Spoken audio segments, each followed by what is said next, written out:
Hujung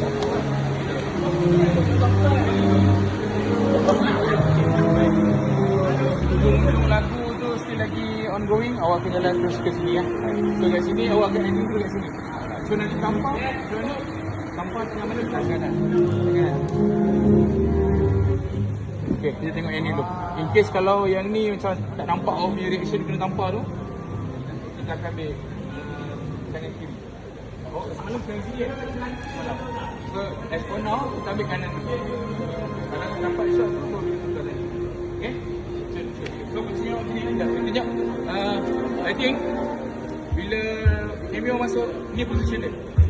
Dia nak check lagi. Dia masuk daripada awal tau, daripada sini dia main dulu. Okey. Betul. So ni last position dia. Okay action. Sampah tak call tu. Sampai tak nak tampar adik tu. Huh? Yes, it coming from left. Left and come to right.